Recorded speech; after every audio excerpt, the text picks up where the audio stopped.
JKR അക്കാഡമിയിലേക്ക് എല്ലാവർക്കും സ്വാഗതം. State tax officer, state goods and services tax, ഈ തസ്തികകളിലേക്ക് അപേക്ഷ സമർപ്പിച്ചിട്ടുള്ള ഉദ്യോഗാർത്ഥികൾക്ക് വേണ്ടിയുള്ള റാങ്ക് ഫയൽ ലഭ്യമാണ്. റാങ്ക് ഫയൽ ആവശ്യമുള്ള ഉദ്യോഗാർത്ഥികൾ ഉടൻ തന്നെ കോൺടാക്ട് ചെയ്യുക. അതുപോലെ തന്നെ ക്ലാസ്സുകളെല്ലാം തന്നെ പ്ലേലിസ്റ്റിൽ അപ്ഡേറ്റ് ചെയ്യുന്നുണ്ട്. പുതുതായിട്ട് ജോയിൻ ചെയ്യുന്ന ഉദ്യോഗാർത്ഥികളെ സംബന്ധിച്ചിടത്തോളം പ്ലേലിസ്റ്റ് ക്ലിക്ക് ചെയ്താലേ ക്ലാസ്സുകളെല്ലാം തന്നെ നിങ്ങൾക്ക് ലഭ്യമാവുന്നതാണ്. അപ്പോൾ ഇന്ന് നമ്മൾ ലോയുടെ 25 ഇമ്പോർട്ടന്റ് സെലക്ടഡ് ക്വസ്റ്റ്യൻസ് ആണ് ഇന്നത്തെ ക്ലാസ്സിൽ ഉൾപ്പെടുത്തിയിട്ടുള്ളത്. നമുക്ക് ക്ലാസ്സിലേക്ക് കിടക്കുക. ആദ്യത്തെ ക്വസ്റ്റ്യൻ നോക്കാം.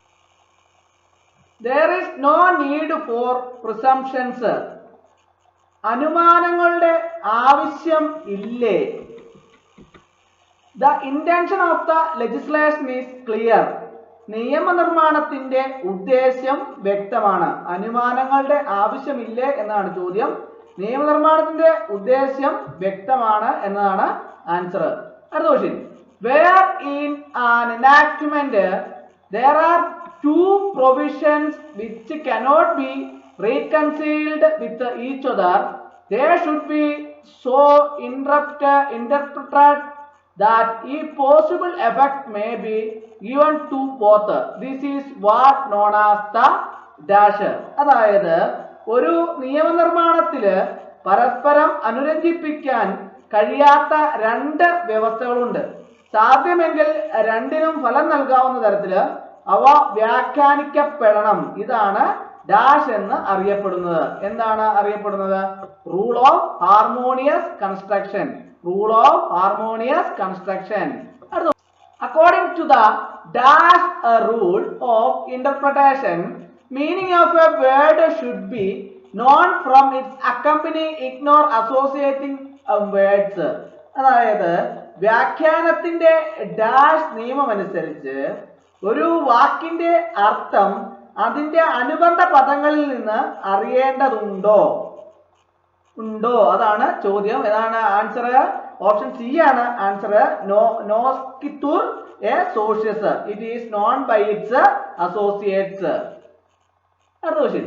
ഡാഷ് മീൻസ് ദാറ്റ് കണ്ടം or an EOSEC position is the best and strongest in law. അതായത് ഡാഷ് അതിനർത്ഥം അവഹേളനമോ ഇയോസെക് സ്ഥാനമോ നിയമത്തിലെ ഏറ്റവും മികച്ചതും ശക്തവുമാണോ എന്നാണ് ചോദിച്ചിരിക്കുന്നത്.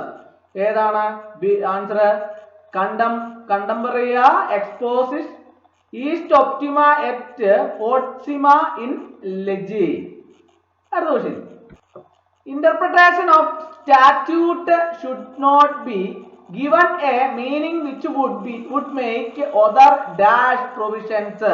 അതായത് നിയമത്തിന്റെ വ്യാഖ്യാനത്തിന് മറ്റ് ഡാഷ് വ്യവസ്ഥകൾ ഉണ്ടാക്കുന്ന ഒരു അർത്ഥം നൽകേണ്ടതില്ലേ? Redundant. Interpretation of statute should not be given a meaning which would make other redundant provisions. Rule of ejusdem generis is applicable when a dash. അതായത് ഡാഷ് എപ്പോൾ ejusdem generis എന്ന നിയമം ബാധകമാണ്? ഏതാണ് answer? General word follow specific words. General word follow specific words. Rule of ejusdem generis is applicable when general word follows specific words. According to which rule of interpretation old statutes should be interpreted as they would have been at the date when they were passed. അതായത് ഏത് വ്യാഖ്യാന നിയമമനുസരിച്ചാണ് പഴയ നിയമങ്ങളെ വ്യാഖ്യാനിക്കേണ്ടത്? അവ പാസാക്കിയ തീയതിയിൽ ആയിരിക്കുമോ? കണ്ടംപറേന എക്സ്പോസിറ്റ് ഈ ഒപ്റ്റിമ എറ്റ് ഫോർസിമ ഇൻ ലിഗ. According to primary rule, the dash of a statute are to be understood in the natural, ordinary or popular and grammatical meaning unless such a construction leads to an absurdity or contents or object of the statute suggests a different meaning. അതായത് പ്രാഥമിക നിയമമനുസരിച്ച് ഒരു നിയമത്തിന്റെ dash സ്വാഭാവികമോ സാധാരണമോ ജനപ്രിയമോ വ്യാകരണപരമോ ആയ അർത്ഥത്തിലാണോ മനസ്സിലാക്കേണ്ടത്, അത്തരം ഒരു നിർമ്മാണം അസംബന്ധത്തിലേക്കോ ചട്ടത്തിന്റെ ഉള്ളടക്കമോ വസ്തുവോ മറ്റർത്ഥമോ നിർദ്ദേശിക്കുന്നില്ലെങ്കിൽ all of the above words, phrase, sentences, words, phrase, sentences, all according to the primary rule, the words, phrase, sentences of a statute are to be understood in the natural, ordinary or popular and grammatical meaning unless such a construction leads to an absurdity or contents or object of the statute suggests a different meaning. If you were looking for the meaning of provision, the first place you would look is dash.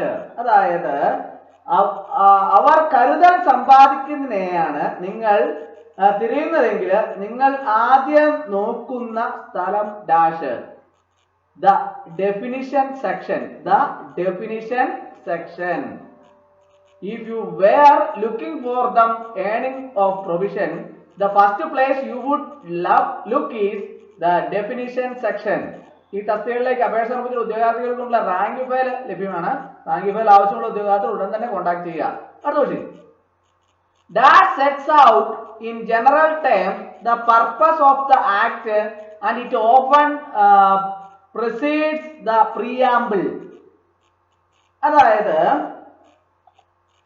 Dash നിയമത്തിന്റെ ഉദ്ദേശം പൊതുവായി വ്യക്തമാക്കുന്നു, അത് പലപ്പോഴും മുമ്പുള്ളതാണ്. Long title sets out in general terms the purpose of the act and it often precedes the preamble. Which of the following is an external aid for interpretation of statute? അതായത് ഇനി പറയുന്നവയിൽ ഏതാണ് നിയമത്തിന്റെ വ്യാഖ്യാനത്തിനുള്ള ബാഹ്യ സഹായം? All of the above.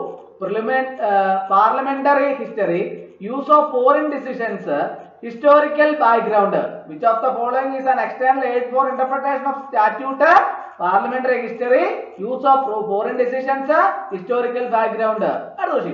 When statute does not profess to make any alteration in the existing law, but to merely declare or explain what it is, then such law is known as dash.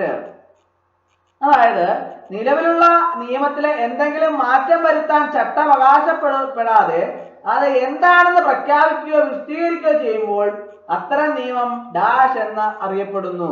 Declaratory statute എന്ന് അറിയപ്പെടുന്നു. അടുത്ത question. ഈ തസ്തികകളിലേക്ക് അപേക്ഷ സമർപ്പിച്ച ഉദ്യോഗാർത്ഥികൾക്കുള്ള rank file ലഭ്യമാണ്. Rank file ആവശ്യമുള്ള ഉദ്യോഗാർത്ഥികൾ ഉടൻ തന്നെ കോൺടാക്ട് ചെയ്യുക. അടുത്ത question. According to the dash, the words, phrases, sentences so far statute are to be understood in their natural, ordinary or popular and grammatical meaning unless such a construction leads to an absurdity or contents or object of the statute suggests a different meaning. അതായത് ഈ dash അനുസരിച്ച് വളരെ വേഗത്തിലുള്ള ഒരു ട്യൂട്ട് വാക്കുകൾ, വാക്യങ്ങൾ എന്നിവ അവയുടെ സ്വാഭാവികമോ സാധാരണമോ ജനപ്രിയമോ വ്യാകരണപരമോ ആയ അർത്ഥത്തിൽ മനസ്സിലാക്കണം. അത്തരമൊരു നിർമ്മാണം അസംബന്ധത്തിലേക്കോ ഉള്ളടക്കത്തിലേക്കോ ചട്ടത്തിന്റെ ഒബ്ജക്റ്റിലേക്കോ മറ്റൊരു അർത്ഥം നിർദ്ദേശിക്കുന്നില്ലെങ്കിൽ ഏതാണ് ആൻസർ വരുന്നത്? Literal construction. അടുത്ത question. Which of the following is internal aid for interpretation of statute? അതായത് ഇനി പറയുന്നത് ഏതാണ് നിയമത്തിന്റെ വ്യാഖ്യാനത്തിലുള്ള ആന്തരിക സഹായം? ഏതാണ്? Long title, marginal notes, interpretation, clauses, all of above. അടുത്ത question. As per the rule of dash, meaning of a word should be known from its accompanying or associating words. അതായത് ഡാഷ് എന്ന നിയമം അനുസരിച്ച് ഒരു വാക്കിന്റെ അർത്ഥം അതിന്റെ അനുബന്ധ അല്ലെങ്കിൽ അനുബന്ധ വാക്കുകളിൽ നിന്ന് അറിയണം. ഏതാണ്? നോക്സ്തിർ എ സോഷ്യസ്. നോസ്കിത്തുർ എ സോഷ്യസ്. Which of the following are acceptable extrinsic material used in interpreting legislation? അതായത് ഇനി പറയുന്നവയിൽ ഏതാണ് നിയമനിർമ്മാണത്തെ വ്യാഖ്യാനിക്കുന്നതിൽ സ്വീകാര്യമായ ബാഹ്യ വസ്തുക്കളുടെ ഉപയോഗം? ഏതാണ്? all of above. Parliamentary committee reports, dictionaries, notes on clauses of the bill. Generally dash are given strict interpretation. സാധാരണയായി ഡാഷ് എന്നതിന് കർശനമായ വ്യാഖ്യാനം നൽകുന്നുണ്ടോ? Criminal laws. Generally criminal laws are given strict interpretation. ഈ തസ്തികകളിലേക്ക് അപേക്ഷ സമർപ്പിച്ച ഉദ്യോഗാർത്ഥികൾക്കുള്ള റാങ്ക് ഫയൽ ലഭ്യമാണ്. റാങ്ക് ഫയൽ ആവശ്യമുള്ള ഉദ്യോഗാർത്ഥികൾ ഉടൻ തന്നെ കോൺടാക്ട് ചെയ്യുക. അടുത്ത question. If there is any appearance of consistency between the schedule and specific provision in an enactment, the dash shall prevail. അതായത് ഒരു നിയമത്തിലെ ഷെഡ്യൂളുകളും നിർദ്ദിഷ്ട വ്യവസ്ഥയും തമ്മിൽ എന്തെങ്കിലും സ്ഥിരതയുണ്ടെങ്കിൽ ഡാഷ് നിലനിൽക്കുമോ? എന്താണ്? provisions shall prevail. If there is any appearance of consistency between the schedule and specific provision in an enactment, the provisions shall prevail. Heydon's case deal with a dash. അതായത് ഈ ഹെയ്ഡന്റെ കേസ് ഡാഷുമായി ബന്ധപ്പെട്ടതാണ്. എന്തുമായി ബന്ധപ്പെട്ടതാണ്? Mischief rule. Heydon's case deals with the Mischief rule. Non-obstante clause usually starts with the word dash. അതായത് non obstante clause സാധാരണയായി ആരംഭിക്കുന്നത് dash എന്ന വാക്കിലാണ്. ഏതാണ്? Notwithstanding anything contained. Notwithstanding anything contained. Dash is used to remove special cases from the general enactment and provide for them specially. അതായത് dash പൊതു നിയമത്തിൽ നിന്ന് പ്രത്യേക കേസുകൾ നീക്കം ചെയ്യുന്നതിനും അവയ്ക്ക് പ്രത്യേകമായി നൽകുന്നതിനും ഉപയോഗിക്കുന്നുണ്ടോ? എന്താണ്? proviso. Proviso is used to remove special cases from the general enactment and provide for them specially. ഈ തസ്തികകളിലേക്ക് അപേക്ഷ സമർപ്പിച്ച ഉദ്യോഗാർത്ഥികൾക്കുള്ള റാങ്ക് ഫയൽ ലഭ്യമാണ്. റാങ്ക് ഫയൽ ആവശ്യമുള്ള ഉദ്യോഗാർത്ഥികൾ ഉടൻ തന്നെ കോൺടാക്ട് ചെയ്യുക. അടുത്ത ക്വസ്റ്റ്യൻ. യുറ്റി റസ് മാജിസ് വിലേറ്റ് കുവാം പാരന്തിസ് ഓൾസോ നോൺ ആസ് ഡാഷ്. എന്താണ്? Rule of reasonable construction. Rule of reasonable construction. അടുത്ത question. Dash contain them an object of the act. അതായത് ഡാഷ് ആക്ടിന്റെ ഒരു വസ്തു ഉൾക്കൊള്ളുന്നുണ്ടോ? Preamble contain them an object of the act. Heydon's case in 1584 was resolved by the dash. അതായത് ഈ 1584 ഹെയ്ഡൻസിന്റെ case പരിഹരിച്ചത് barons of the എക്സ്ചെക്കർ. അടുത്ത question. When a general word follows a specific word of a distinct category, the general word may be given a striated meaning of the same category. His general word takes its meaning from preceding expression. This is what is known as. അതായത് ഒരു പൊതുവാക്ക് ഒരു പ്രത്യേക വിഭാഗത്തിന്റെ ഒരു പ്രത്യേക പദത്തെ പിന്തുടരുമ്പോൾ പൊതുവായ പദത്തിന് അതേ വിഭാഗത്തിന്റെ വരെയുള്ള അർത്ഥം നൽകാം. അദ്ദേഹത്തിൻ്റെത് പൊതുവായ പദത്തിന്റെ അർത്ഥം മുൻകാല പദപ്രയോഗത്തിൽ നിന്നാണ്. ഇത് അറിയപ്പെടുന്നത് എന്താണെന്നാണ് ചോദിച്ചിരിക്കുന്നത്. എജുസ്ഡം ജെനറിസ്. അപ്പോൾ ഇന്നത്തെ ക്ലാസ് ഇഷ്ടമായി എന്ന് വിചാരിക്കുന്നു. ക്ലാസ് ഇഷ്ടമായാൽ ലൈക്ക് ചെയ്യണം, ഷെയർ ചെയ്യണം, സബ്സ്ക്രൈബ് ചെയ്യണം. പരമാവധി എല്ലാവരിലേക്കും എത്തിച്ചു കൊടുക്കുക. ഒരിക്കൽ കൂടി അന്നുകൂടെ നിർത്തട്ടെ. നന്ദി, നമസ്കാരം.